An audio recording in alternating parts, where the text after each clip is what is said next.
Este áudio é uma tradução do curso em Comunicação Não Violenta proposta por Marshall Rosenberg, que é gravado originalmente em inglês e está disponível no YouTube. Estou gravando esse áudio porque não encontrei ele disponível em português e porque foi uma maneira que eu encontrei de retribuir o conhecimento valioso que eu adquiri estudando comunicação não violenta. A partir de agora, apresento a tradução limitada que consegui fazer do curso, que não tem a mesma qualidade do original, mas que deve servir para tornar esse conhecimento mais acessível às pessoas que não falam inglês. Comentários e sugestões são bem-vindas.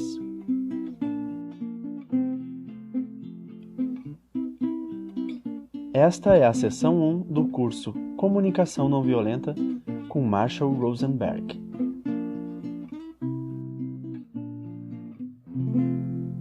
Olá, meu nome é Marshall Rosenberg. Eu estou muito contente pela oportunidade de compartilhar com você nesse programa algumas habilidades que têm me ajudado muito nessa vida. Tenho o prazer de dizer que milhares de pessoas ao redor do mundo com quem compartilhei também acharam útil.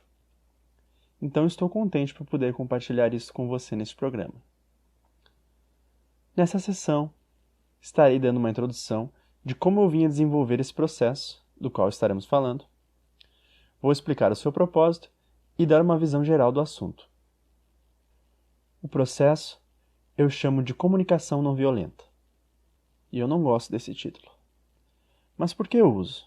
Bem, eu uso porque ao longo dos anos isso me conecta com pessoas ao redor do mundo que acham nosso treinamento muito valioso para suas vidas e para suas atividades políticas. Então, eu tenho usado esse nome porque ele me conecta com essas pessoas. Mas por que eu não gosto do título? Bom, as razões são as mesmas pelas quais Gandhi não gostava da expressão não violenta, porque expressa algo que não é. E a comunicação não violenta foca no que nós queremos, não somente do que não queremos. Além disso, comunicação é apenas uma pequena parte do que irei compartilhar. Esse processo consiste num sistema valioso através do qual nós tentamos viver. Está associado à linguagem, pensamento, habilidades de comunicação e meios de influência que suportam essa maneira de viver. Agora eu gostaria de dar uma ideia de como esse processo se desenvolveu. Minha preocupação com essas questões começou na infância, por volta do verão de 1943, quando nossa família se mudou para Detroit. Na segunda semana após nossa chegada, eclodiu um conflito racial. Nosso bairro ficava no centro da violência e passamos 4 dias trancados em casa. Naquela semana, mais de 30 pessoas foram mortas na nossa vizinhança. Aquilo ficou gravado em mim, de que este é um mundo no qual as pessoas querem te machucar por causa da cor da sua pele. E quando fui pela escola pela primeira vez, descobri que o nome pode ser tão perigoso quanto a cor da pele. Quando o professor disse meu nome durante a chamada, 2 meninos me encararam e perguntaram: "Você é Kiki?" Eu nunca tinha ouvido aquela expressão. Nem sabia que algumas pessoas utilizavam isso de maneira depreciativa para se referir aos judeus. Depois da aula, os 2 já estavam me esperando. Eles me jogaram no chão, me chutaram e me bateram. Ao mesmo tempo, eu tive uma outra experiência poderosa, bem diferente da violência que eu via nas ruas. Eu via que a violência não era necessariamente a natureza do ser humano. Eu tive sorte suficiente para ver pessoas exercendo a compaixão em condições difíceis. Por exemplo, minha avó, com quem eu vivia, ficou paralisada. A minha mãe cuidava dela. E toda noite, um dos meus tios vinha ajudar a cuidar dela. E eu mal podia esperar para que ele viesse. Eu via ele tomar conta dela. Limpava, dava remédio. E o que mais me chocava era que o tempo todo enquanto ele estava fazendo isso, ele mantinha um sorriso no rosto. Eu era um menino, mas eu via que o trabalho que ele estava fazendo não era fácil. Limpar alguém, dar remédios. Mas o tempo todo ele mantinha aquele sorriso no rosto. Então eu via esse aspecto do ser humano, que sentia satisfação em contribuir para o bem-estar de outros. Então 2 questões ficaram na minha cabeça durante esses dias. E essas perguntas eram: O que acontece para que as pessoas sintam satisfação com o sofrimento dos outros? E o que eles fazem querer contribuir para esse sofrimento? E o que acontece com nós, seres humanos, que nos mantém no processo de compaixão, sentindo satisfação em contribuir para o bem-estar dos outros? Eu quero aprender mais sobre isso. Eu quero aprender o que contribui para a violência, então eu poderei fazer o que for preciso para transformar isso, prevenir. E eu quero aprender tudo o que eu puder sobre o que ajuda os seres humanos a se manterem conectados com o que eu acredito que seja a nossa natureza, a natureza compassiva. E eu quero fazer o que eu puder para viver dessa maneira e compartilhar o que eu aprender com os outros. Quando chegou o momento de eu decidir o que eu iria fazer da vida, eu decidi estudar psicologia. Por que eu escolhi isso? Bom, eu pensei que esse tema me ajudaria com aquelas duas perguntas. O que contribui para as pessoas serem violentas?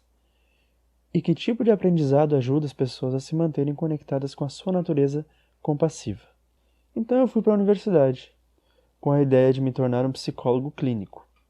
Meu pensamento foi o de que as pessoas que agem da forma violenta devem ter algum tipo de disfunção mental, algum tipo de distúrbio. Então eu aprenderia como curar essa doença. No caminho para conseguir meu grau de doutor em psicologia, eu tive a boa experiência de ter aula com um professor meu chamado Michael Hawkins. Ele me ajudou a ver que as escolhas que eu havia feito por psicologia clínica tinham algumas limitações. Primeiro, ele me mostrou que a psicologia e a psiquiatria não usava nenhuma pesquisa científica para documentar essas palavras que eles usavam para diagnosticar as pessoas. E ele também me mostrou que se olharmos o problema do porquê as pessoas são violentas como uma forma de doença, negligenciamos o modo como a sociedade é estruturada para contribuir para que as pessoas se comportem dessa maneira. Ele me ajudou a ver que diagnosticando as pessoas como doentes mentais e acreditando que a violência era causada por essas doenças, tiraria o foco da educação que é fornecida por uma estrutura que cria a violência. Eu aprendi aquilo quando já estava quase concluindo meu doutorado. Então foi um pouco decepcionante ter passado mais ou menos 8 anos na universidade aprendendo essa profissão e então, quando eu já estava quase me formando, descobri as suas limitações. Bom, quando eu completei minha graduação, eu decidi começar a trabalhar em consultório, tentando ajudar as pessoas a transformarem a violência. Mas eu descobri que as ferramentas que eu aprendi a usar, as ferramentas de psicanálise, terapia e outros treinamentos psicológicos que eram utilizados na época, não funcionavam muito bem, no sentido de que levava muito tempo e eu não conseguia ver nenhuma mudança grande acontecendo nas pessoas. Sim, elas pareciam gostar de vir até mim, ter alguém para ouvi-las, mas eu não estava vendo nenhuma mudança grande de verdade acontecendo nas suas vidas. Então eu decidi recomeçar com algumas perguntas diferentes daquelas com as quais eu fui encorajado a perguntar a mim mesmo durante o meu treinamento em psicologia. Ao invés de diagnosticar o que havia errado com as pessoas, o que as tornavam violentas e tentar curá-las, eu decidi começar com uma pergunta diferente. Como somos feitos para viver? Agora, onde eu poderia encontrar essa informação? Bom, por mais de um ano eu estudei religião comparada, um campo de estudos das ciências religiosas que analisa as diferentes interpretações de temas e ideias comuns para diferentes religiões do mundo. Fiz isso acreditando que estariam cada uma delas tentando definir essa pergunta. Como somos feitos para viver? Então, através de leituras e cursos, eu cheguei a uma conclusão, de que todas elas dizem praticamente a mesma coisa, de que a vivência da compaixão é o modo pelo qual somos feitos para viver, contribuindo para o bem-estar uns dos outros de boa vontade. Toda alegria e satisfação se torna natural quando usamos nossos potenciais para servir e contribuir ao bem-estar geral. Cada religião falava sobre isso, talvez de uma forma diferente, mas eu noto a mesma mensagem, de que a nossa natureza como seres humanos é usarmos nosso enorme potencial ao serviço da vida, para enriquecer a nossa vida e das demais pessoas. Percebendo e vendo que isso está no núcleo de todas as religiões que eu estudei, uma pergunta óbvia que veio para mim. Parece que todos nós concordamos nesse tema de que a compaixão e a doação é o modo pelo qual somos feitos para viver. Eu me pergunto, por que nós não estamos fazendo isso? Então eu comecei a me perguntar: quais são as habilidades necessárias para se viver com compaixão? Logo eu percebi que essas habilidades, que pareciam necessárias, são bem diferentes daquelas que nos ensinam. E quando eu me perguntei, por que isso é assim? Então, o professor que eu havia mencionado antes me explicou que fomos educados para contribuir para manter as estruturas dos sistemas em que vivemos. E nessa estrutura, algumas pessoas se consideram superiores e pensam que sabem o que é certo para as outras, e impõem o que eles acreditam correto aos outros. E este modo de viver requer um certo modo de pensar, se comunicar e usar poder. Logo, eu vi que esse era o problema. Que o que cria a violência é um modo de pensar, um tipo de linguagem, um modo de usar um poder. Mas então eu me perguntei, quais habilidades são necessárias para se viver em harmonia com a compaixão e doação? Que tipo de linguagem é necessária? Que tipo de habilidades de comunicação são importantes? Que tipos de pensamentos sustentam isso? Quais os meios de influência sustentam isso? E onde achamos essa informação? Porque não estava muito claro enquanto eu estava estudando as religiões. Como especificamente nós deveríamos nos comportar para viver em harmonia com a compaixão e doação? Por isso, eu decidi fazer uma pesquisa diferente. Observar as pessoas que eu mais respeitava e que mais me pareciam viver com compaixão, que pareciam sentir satisfação a se doarem aos outros, e tentei ver como eles eram diferentes das pessoas que pareciam sentir satisfação de criticar, culpar e insultar os outros. Foi através desse estudo, dessas pessoas e de pesquisas científicas na área da psicologia, tentando identificar quais as características contribuíam para as pessoas exercerem a compaixão, que eu reuni alguns recursos para criar esse programa, que, ao meu ver, resume o modo pelo qual somos feitos para viver e as habilidades necessárias para isso. E foi assim que a comunicação não violenta se desenvolveu, das pesquisas que eu fiz para identificar qual tipo de desenvolvimento humano é necessário para exercermos a compaixão. O processo, que eu chamo de comunicação não violenta, consiste na intenção de contribuir para o nosso próprio bem-estar e dos demais com compaixão. E o que eu quero dizer com doar-se com compaixão é, em primeiro lugar, que tudo que nós fizemos seja de boa vontade, não feito por culpa ou vergonha, ou medo de ser punido, ou para comprar afeto, por meio de nos submetermos ao que os outros esperam da gente.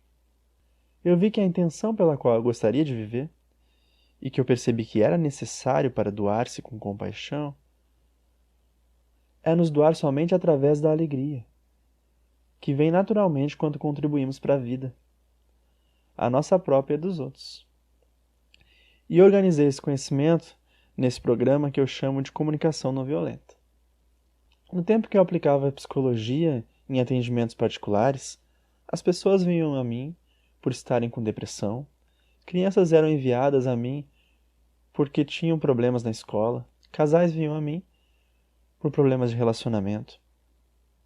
E eu percebi que esse processo que eu estava desenvolvendo era muito mais efetivo como ferramenta de cura para essas pessoas do que aquilo que eu fui ensinado a fazer estudando psicologia na universidade.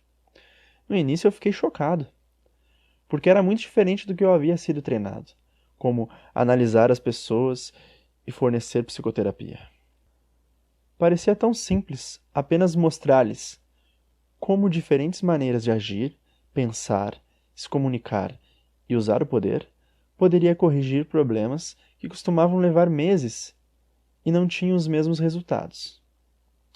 Mas quando eu realmente vi o poder que esse programa tinha, eu também vi que o modo pelo qual eu estava fornecendo não era o modo pelo qual eu gostaria de continuar fazendo. Porque no escritório, em atendimentos particulares como psicólogo, as pessoas vinham até mim e eram definidas como se tivesse alguma coisa errada com elas, com alguma doença mental que precisava ser curada. E eu estava vendo cada vez mais como aqueles conceitos de doença mental era destrutivo, porque implica que há algo errado com a pessoa e que precisa ser consertado. E este conceito, do qual irei falar nos próximos tópicos, cria um obstáculo na evolução, no desenvolvimento humano. Então eu queria oferecer aquilo que estava achando tão valioso de uma maneira diferente do atendimento particular. Bom, como fazer isso? Eu não tinha nenhuma ideia naquela época, mas comecei a falar com as pessoas que acharam útil quando vieram a mim e pedi ajuda para passar aquilo adiante para as pessoas se beneficiarem. Em seguida, as pessoas que vieram a mim e foram beneficiadas por esse processo puderam convidar outras, e conforme isso ia se espalhando, eu estava viajando pelos Estados Unidos, porque as palavras voam. As pessoas que eu ajudava em uma comunidade diziam que outras pessoas, de repente, iriam gostar. E eu passei a maior parte do meu tempo viajando pelos Estados Unidos, visitando grupos diferentes de pessoas que queriam que eu compartilhasse esse processo com eles. Durante esses dias, a maioria das pessoas estavam preocupadas com questões envolvendo racismo. Queriam saber como a comunicação não violenta podia ajudar. E ajudar as pessoas a se liberar do tipo de pensamento e conhecimento cultural que contribuía para o racismo.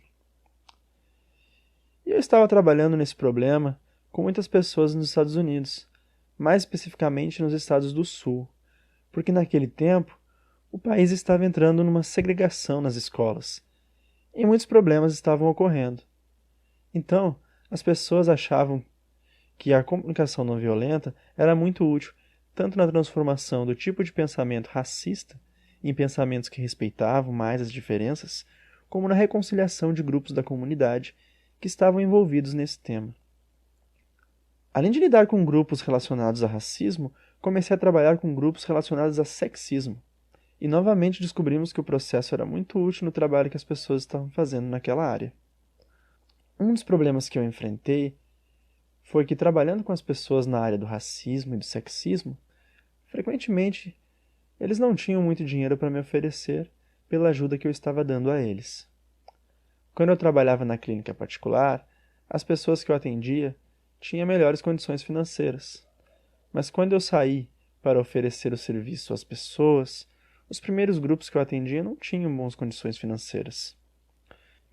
Então saía caro para eu manter as viagens pelos Estados Unidos se eu tivesse que dormir em hotéis. Por isso, na maioria das vezes, eu tinha que dormir na rua. Eu viajava de cidade em cidade, e isso não era um problema quando o clima estava bom, porque eu tinha um bom saco de dormir. Mas é claro que era bem desconfortável no inverno ou quando chovia. Um dia, enquanto eu dirigia para o Kansas, eu estava quase parando, porque já era noite, e eu precisava dormir um pouco, antes de voltar para casa. O problema é que estava chovendo muito, e quando isso acontecia eu precisava me proteger da chuva. Então eu parei na cidade mais próxima e procurei um local com área coberta. Tirei meu saco de dormir, desci do carro e fui dormir. Mas aí a polícia chegou, querendo saber quem era aquela pessoa estranha que estava dormindo naquele local, e pareciam um pouco preocupados comigo. Me fizeram levantar, andar em direção ao meu carro, com as mãos para o alto, enquanto me interrogavam sobre por que eu estava ali. Eu contei aquela história a alguns amigos, e alguns meses depois, eles estavam num workshop comigo, e eles mexeram comigo. E aí, macho, continua brigando com os policiais com seu saco de dormir? Uma mulher que participava do treinamento, quando ouviu isso, me perguntou: Marshall, por que você dorme na rua assim? Eu disse: bem, muitas pessoas que me convidam para suas comunidades não têm muito dinheiro. E dormir em hotéis sai muito caro para mim. Eu não me importo de dormir na rua. O problema é que às vezes, quando chove, é um pouco constrangedor ter que ir até a cidade e dormir na frente de algum edifício. No último dia desse workshop, essa mulher veio a mim e disse: tenho algo que gostaria de te oferecer. E ela me deu um cheque com uma boa quantia em dinheiros. E eu fiquei chocado. Eu disse: o que é isso? E ela disse: tem coisas escritas aí. Eu falei: ah, eu tô vendo. Mas pra que é? Ela disse: não quero mais que você durma na rua. Use esse dinheiro para dormir em hotéis. Vai ser mais confortável. Eu agradeci a sua gentileza, mas devolvi o cheque. E ela disse: "Por que você está me devolvendo?" Eu disse: "Ah, se eu pegasse esse dinheiro, eu certamente não iria usar com hotéis." E ela me disse: "E o que você faria com ele?" Eu disse: "Bom, primeiro eu usaria para comprar um carro no qual eu pudesse dormir dentro. E depois eu compraria um computador, pois com isso eu poderia ter uma lista de e-mails, organizar melhor todo o trabalho que eu tenho para fazer e potencializar minha capacidade de propagar o que eu estudo. Faria as coisas ficarem muito mais fáceis." Ela me devolveu o cheque e disse: "Por favor, então compre o carro e o computador. Mas sabe o que me ajudaria? Se você tivesse uma organização sem fins lucrativos. Eu poderia deduzir esse dinheiro, então me ajudaria bastante se você pudesse fazer isso." Eu disse: "Sabe, algumas pessoas já me disseram que me traria algumas vantagens formar uma organização sem fins lucrativos." Então foi o que eu fiz. Formei uma organização sem fins lucrativos chamado The Center of Nonviolent Communication, o Centro da Comunicação Não Violenta. Então eu pensei: como se inicia uma organização, sendo que estava difícil para mim fazer tudo isso sozinho?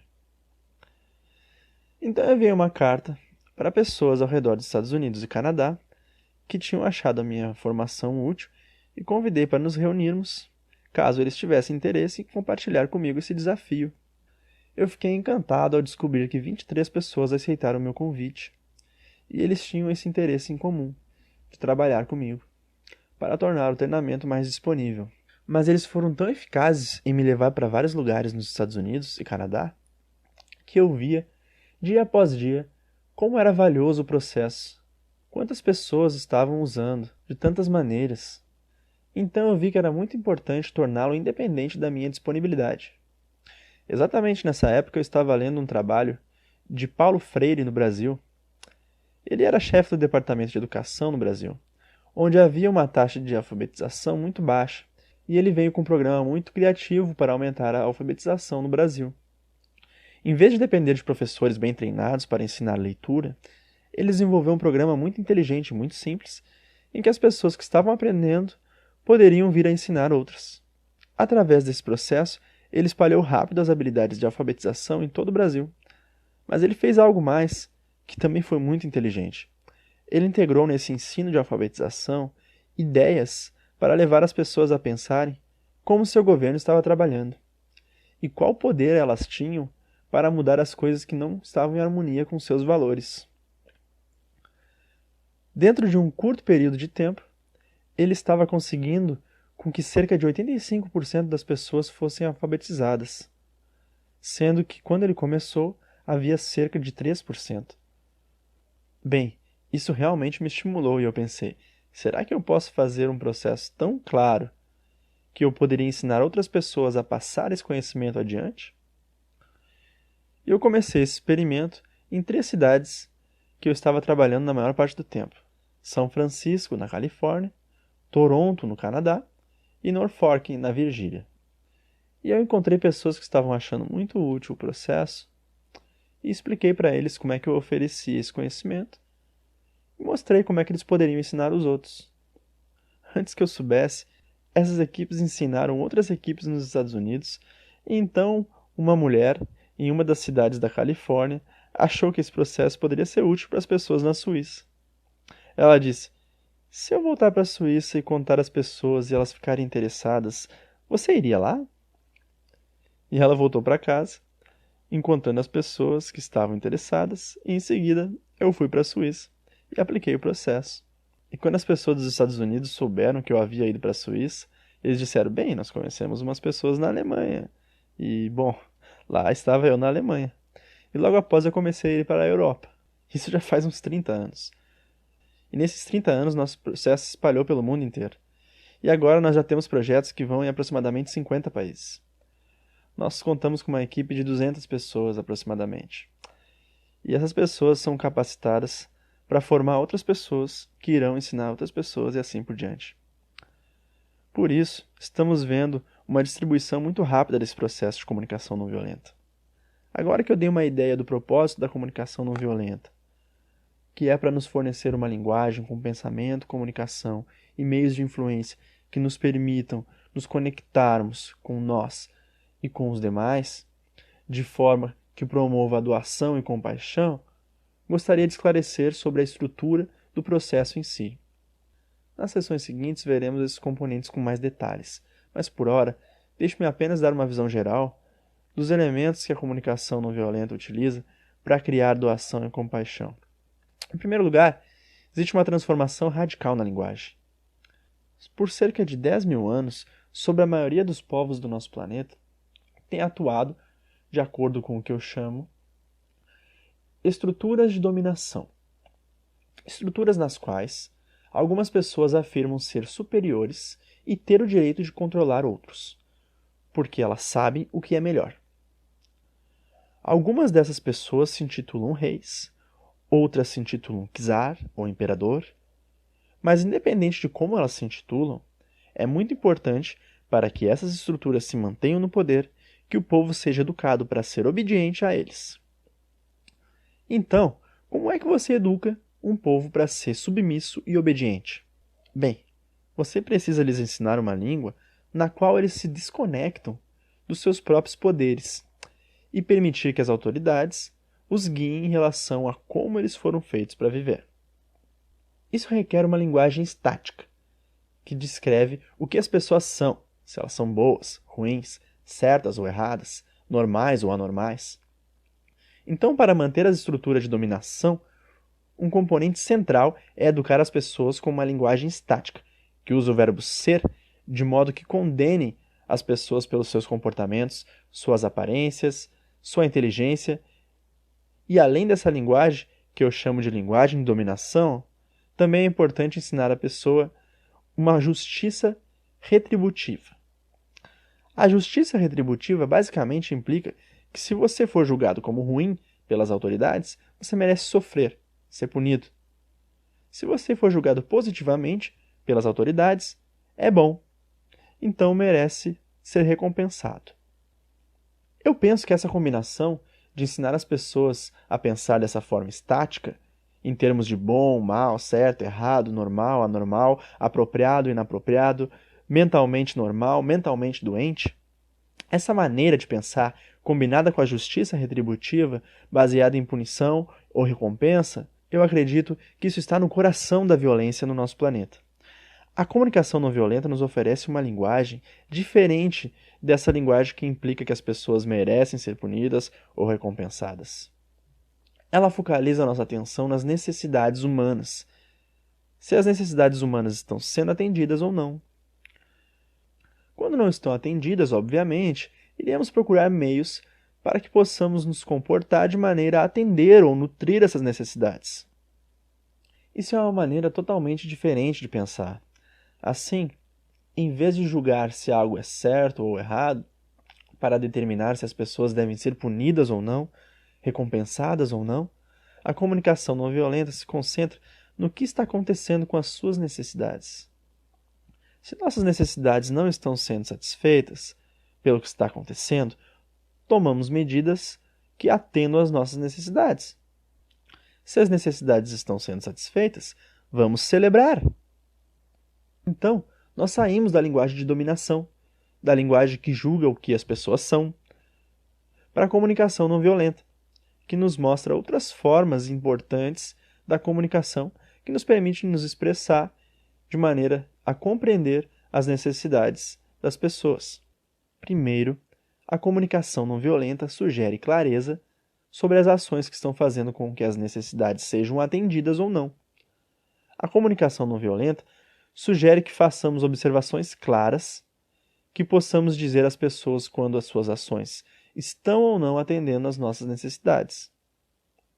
Outro componente da comunicação não violenta são sentimentos. Sentimentos são manifestação do que está acontecendo com as nossas necessidades. Quando as nossas necessidades não estão sendo satisfeitas, temos sentimentos desagradáveis. Quando as nossas necessidades estão sendo satisfeitas, temos sentimentos prazerosos. E um outro componente da comunicação não violenta são os pedidos. Quando vemos que nossas necessidades não estão sendo atendidas, precisamos pedir a nós mesmos ou a outras pessoas que tomem as atitudes que gostaríamos que tomassem para melhor atender às nossas necessidades. Então, esses são os 4 componentes da comunicação não violenta. O mais básico, as nossas necessidades. Em seguida, observação do que está ou não sendo feito para satisfazer as nossas necessidades. Há também os sentimentos, para indicar os resultados do que está acontecendo com as nossas necessidades agora, se elas estão sendo ou não atendidas. Nossos sentimentos revelam isso. E, finalmente, o pedido. O que nós gostaríamos que fosse feito em relação às nossas necessidades que não estão sendo atendidas. Esses 4 componentes são bem diferentes da linguagem que eu fui ensinado. Eu frequentei escolas por 21 anos. E naqueles anos na escola, nunca me perguntaram, por exemplo, quais eram as minhas necessidades, ou quais eram os meus sentimentos, e raramente me perguntaram quais eram as minhas solicitações. As escolas que eu frequentei eram basicamente escolas nas quais os professores usam linguagem dos julgamentos, em que eles dizem se você está fazendo está certo ou errado, bom ou mal, e assim por diante. Nesse ambiente, não aprendemos uma linguagem de vida. Aprendemos uma linguagem que nos orienta a acreditar e fazer o que as autoridades decidem. Mas a comunicação não violenta nos mostra como fazer esses 4 componentes ficarem claros para as pessoas. Esses 4 componentes basicamente respondem a 2 perguntas. O que estamos vivenciando neste instante? É quando dizemos o que está contribuindo para o nosso bem-estar, como nos sentimos e quais necessidades estão por trás dos nossos sentimentos, que respondemos à questão do que estamos vivenciando num dado momento. A segunda pergunta que a comunicação não violenta procura responder é: o que deixaria a vida mais maravilhosa? E é aí que nossos pedidos entram. Dizemos o que gostaríamos para que a vida se tornasse mais maravilhosa. Então, a comunicação não violenta envolve compartilhar o que estamos vivenciando e o que tornaria a vida mais maravilhosa e receber da mesma informação de outras pessoas para se conectar com o que elas estão vivenciando e o que tornaria suas vidas mais maravilhosas. Na minha experiência, quando nos conectamos nesse nível, o que cada um de nós está vivenciando e o que tornaria a vida de cada um de nós mais maravilhosa, nós encontramos formas de satisfazer melhor as necessidades de todos com compaixão. Mas precisamos evitar o seguinte: primeiro, precisamos evitar qualquer linguagem que soe como crítica ou atribuição de culpa ou insultos. Depois, nós precisamos evitar apresentar o nosso pedido aos outros de modo que eles ouçam como uma ordem. Tenho percebido no meu trabalho com as pessoas ao longo dos anos que sempre que as pessoas ouvem críticas ou ordens, fica difícil para elas desfrutarem, contribuir para o bem-estar dos outros. Então a comunicação não violenta sugere evitarmos, em todos os momentos, as seguintes estratégias para influenciar as pessoas a fazer o que estamos pedindo. Nunca iremos querer que qualquer coisa seja feita por culpa ou vergonha criada por críticas que ouçam da gente. E queremos deixar isso bem claro para as pessoas. Eu penso que sempre que influenciarmos as pessoas com críticas, atribuição de culpa ou insultos, mesmo se eles acabarem fazendo o que pedimos, sairá muito pesado para nós. Porque então, eles não estarão se doando com compaixão, de coração. Na verdade, eles estão se doando para evitar vergonha ou culpa. E quando as pessoas fazem as coisas com essa energia, acredito que temos prejuízo para ambas as partes, em qualquer relacionamento. A comunicação não violenta sugere também que evitemos sempre qualquer uso de punição. Isso costuma chocar muitas pessoas ao redor do mundo por onde eu trabalho, pois elas têm a ideia de que sem punição teremos anarquia, violência e todo tipo de coisas horríveis acontecendo. Elas acreditam que a única maneira de ter ordem é através de um sistema de justiça pelo qual o povo é punido se não fizer o que as autoridades pensam ser certo. Nas sessões seguintes eu irei mostrar como podemos resolver conflitos sem qualquer tipo de punição, mas que não é fácil para muitas pessoas se sentirem confortáveis com esse trabalho, porque elas têm frequentado escolas, famílias, governos, que todos foram criados com base na justiça retributiva. A ideia de que há coisas certas e que você deve fazer. E se você não fizer, então você merece sofrer pelo que tem feito. E se você fizer as coisas que são definidas como corretas pelas autoridades, então você merece ser recompensado. Então, quando eu sugiro outras alternativas para resolver conflitos, diferente do sistema de punição e recompensa, isso choca demais as pessoas. Uma coisa que ajuda é quando eu digo às pessoas: se você perguntar a si mesmo duas coisas, você verá que a punição e a recompensa nunca funcionam. E quais são essas duas perguntas importantes? Pergunta número 1. Se alguém faz algo que eu não gosto, como eu faço para que esse alguém haja diferente? Bem, se você responder apenas essa pergunta, você poderia achar que a punição às vezes funciona. Porque nós, certamente, podemos pensar que temos evidências que indicam isso. De um tempo que talvez fomos influenciados a fazer algo por medo de punição, ou fomos capazes de influenciar nossos filhos a fazer as coisas porque eles estavam com medo de serem punidos se não fizessem. Assim, se o nosso objetivo é simplesmente fazer as pessoas agir como queremos, punição às vezes funciona. Mas se você fizer a segunda pergunta a si mesmo, eu acredito que você verá que a punição nunca funciona. E qual é essa segunda pergunta? Quais as motivações e razões eu gostaria que a outra pessoa tivesse quando fosse fazer o que eu peço? Quando fazemos essa pergunta, quais as motivações e razões eu gostaria que a outra pessoa tivesse quando ela fosse fazer o que eu peço, logo veremos que sempre que obtemos algo que é feito por medo de punição, por vergonha ou por culpa, acaba saindo pesado, pois essa pessoa nos associa como fontes de uma experiência violenta. Somos vistos como alguém que está preparado para fazer essa pessoa sofrer se ela não fizer o que queremos. E é bem óbvio para todo mundo que isso sai muito pesado, porque se as pessoas nos veem como fontes de violência, mesmo pequena, ao invés de compaixão, torna muito mais difícil para elas apreciarem, cooperarem conosco.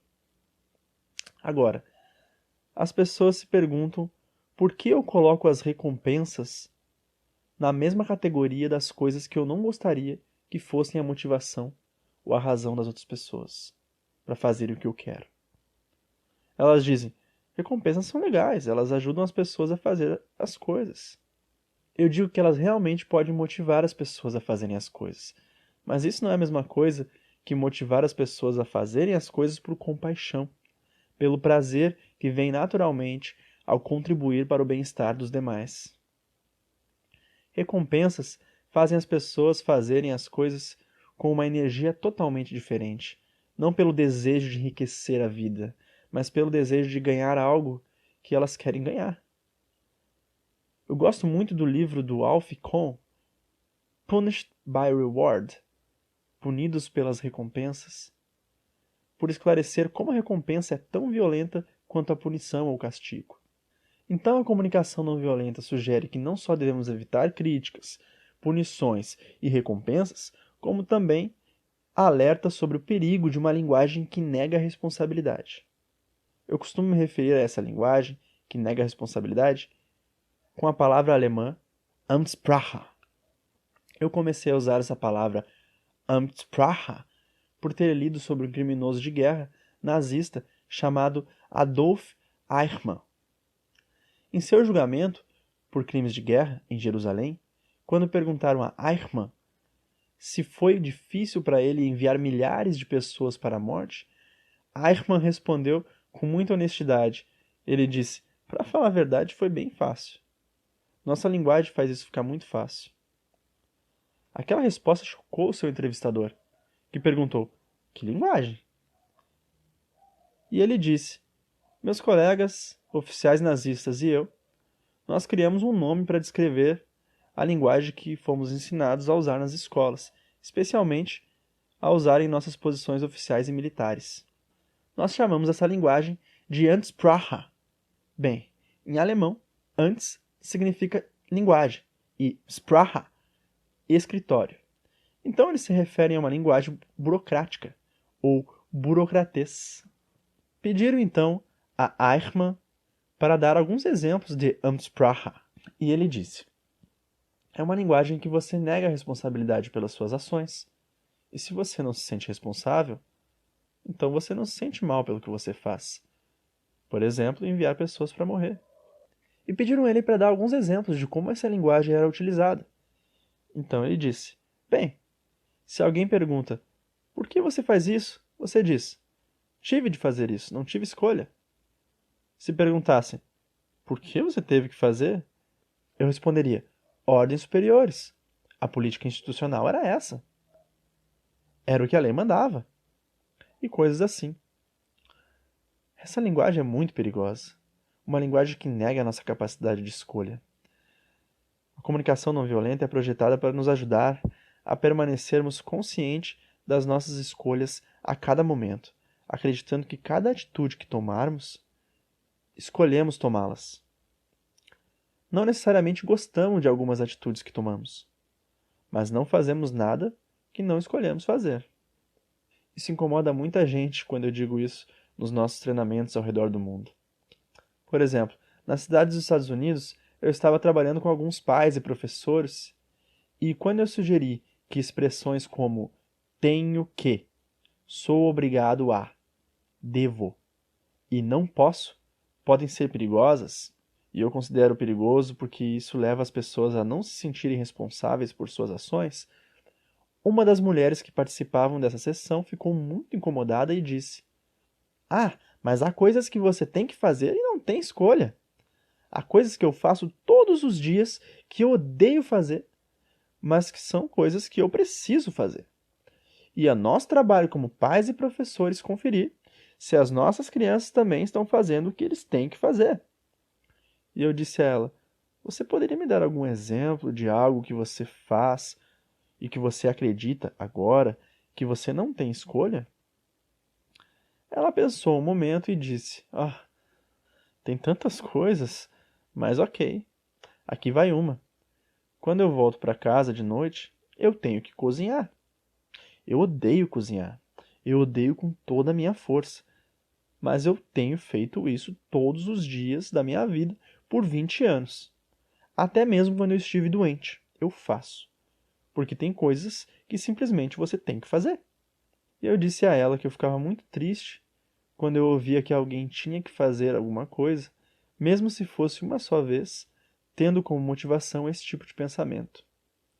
Um pensamento em que se acredita não ter escolha. Eu disse a ela que eu estava torcendo para que quando eu deixasse claro o valor da comunicação não violenta e ela aplicasse, ela veria muitas outras opções de escolha se abrindo na sua vida. E eu fico muito feliz em dizer que ela era uma estudante muito rápida e aplicou a comunicação não violenta rapidamente na sua vida. Ela foi para casa na mesma noite e anunciou à sua família que não queria mais cozinhar. Eu obtive notícias da sua família. Os comentários vieram 3 semanas depois, quando eu estava em outra sessão introdutória, naquela mesma cidade, e eu encontrei seus 2 filhos mais velhos. Ela tinha 4 filhos, e eles vieram para falar comigo antes da sessão começar. Eu disse que eu estava muito feliz de encontrá-los antes da sessão começar, pois eu estava muito curioso sobre o que estava acontecendo em sua casa. Sua mãe tem me telefonado todos os dias, contando-me sobre as principais mudanças que ela está fazendo na sua vida desde o treinamento. Eu estou sempre muito curioso para saber como os outros membros da família respondem quando um membro da família vai para casa falando uma linguagem bastante diferente. E eu disse: por exemplo, a primeira noite, quando ela disse que não queria mais cozinhar, eu gostaria de saber qual reação vocês tiveram. E o mais velho disse: Marshall, eu só disse uma coisa para mim mesmo: graças a Deus. E eu disse: por que você pensou assim? E ele: é que eu falei para mim mesmo que talvez agora ela parasse de se queixar em cada refeição. Aquilo mostrava claramente o que me preocupava sobre qualquer linguagem que nega a capacidade das escolhas, que nos leva a ser frequentemente escravos de autoridades e que não colabora para o nosso bem-estar. Parece que a energia da casa mudou bastante.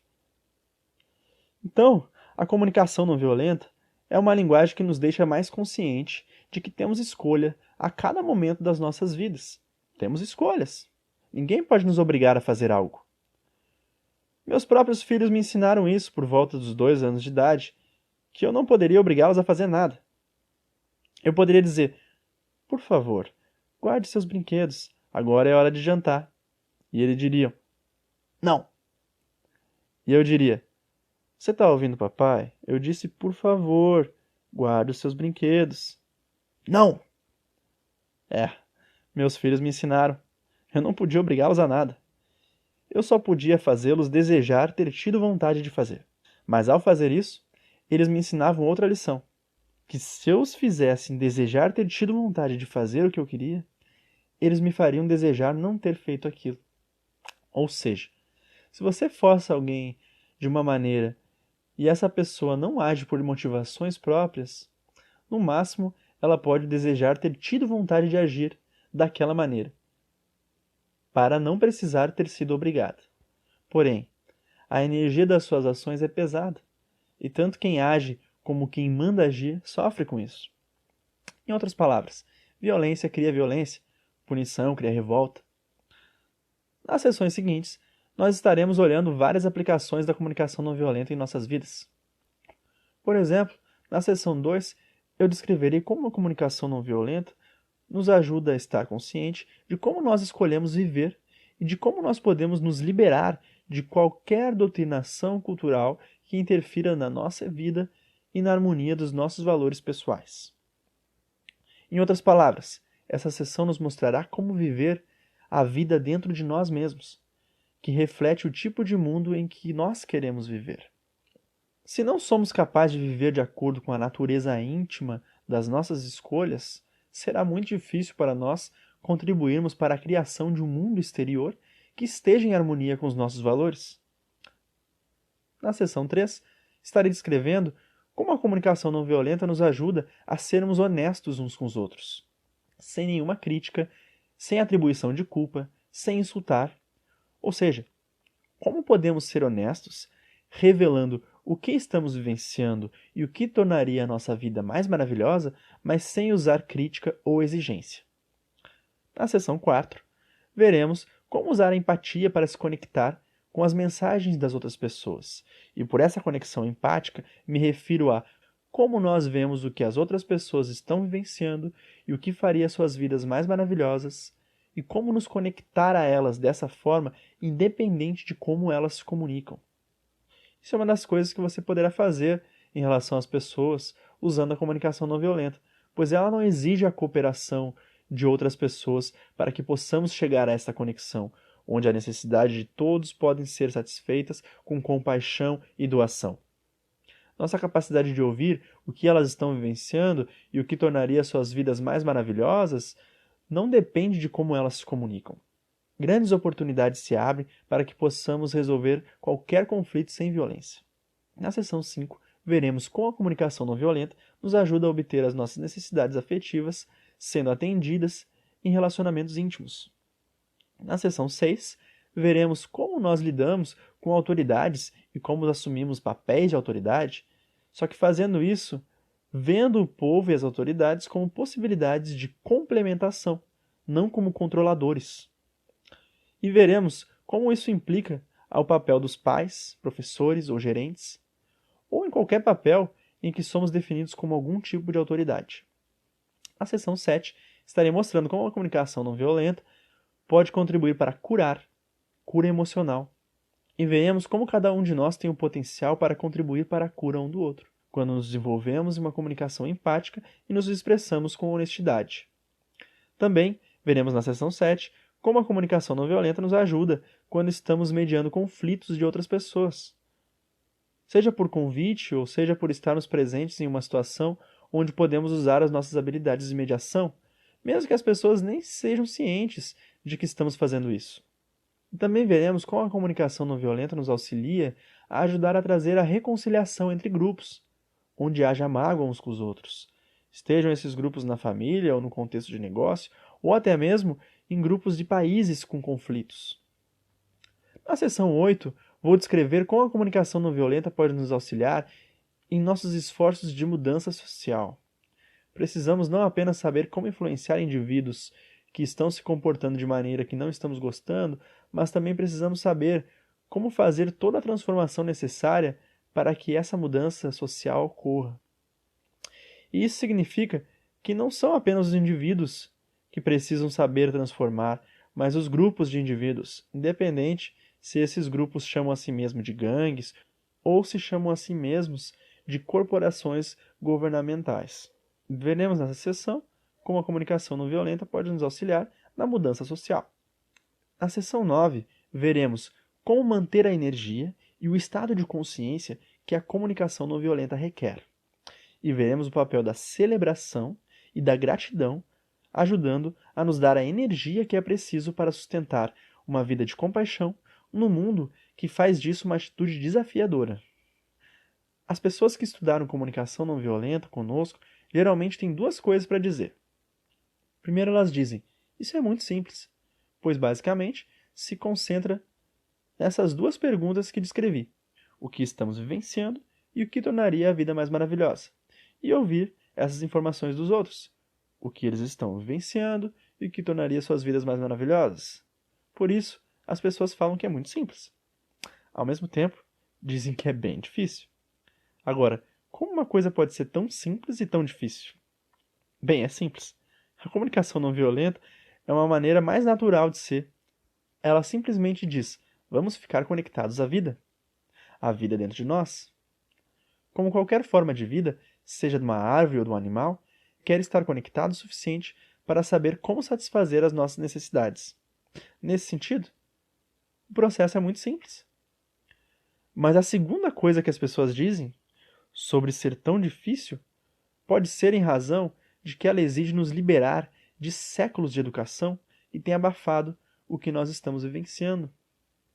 Por trás de uma educação cultural que é projetada para fazer robôs obedientes, não pessoas vivas com compaixão. Mais adiante, nas próximas sessões, veremos como podemos nos conectar com a comunicação não violenta de forma a nos ajudar a viver as nossas vidas mais plenamente.